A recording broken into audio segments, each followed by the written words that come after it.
இங்கே வந்து அதாவது 108 கலசாபிஷேகம், அதாவது சம்பத்சராபிஷேகம். இன்னைக்கு வந்து கும்பாபிஷேகம் முடிஞ்சு ஃபர்ஸ்ட் வருஷம், அதனால சம்பத்சராபிஷேகத்துக்கு 108 கலசாபிஷேகம் இந்த ஆலயத்தில் நடக்குது. இது வந்து 108 கலசங்கள் இருக்கிறது. இது வந்து சுவாமி, அதாவது முகங்கள் வரைஞ்சு இருக்கிறது வந்து சுவாமி மகாலிங்கேஸ்வரர். அவருக்கு ஆவாகனம் பண்ணி அந்த கலசத்துல மகாலிங்கேஸ்வரரும், அதுக்கு பக்கத்துல இருக்கக்கூடியது வந்து பீடசக்தி என்று சொல்லக்கூடிய மகா அம்பாள், அதாவது பீடசக்தி சுவாமியோட ஆபுடை தான் பீடசக்தி. அங்க வந்து அம்பாள் இருக்கிறதா ஐதீகம். அதனால சுவாமி அது அம்பாள், பீடசக்தி சுவாமி. இது வந்து 108 கலசங்கள். இதுதான் நிகழ்ச்சி.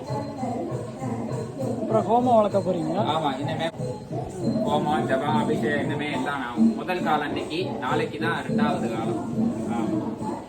2 காலம். காலையில வந்து கணபதி ஹோமத்தோட ஆரம்பிச்சாச்சு. இன்னைக்கு முதல் காலம், நாளைக்கு 2வது காலம்.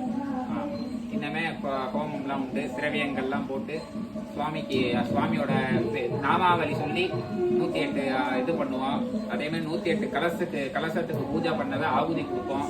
எல்லாம் இனிமே நடக்கும். இருந்து பாருங்க.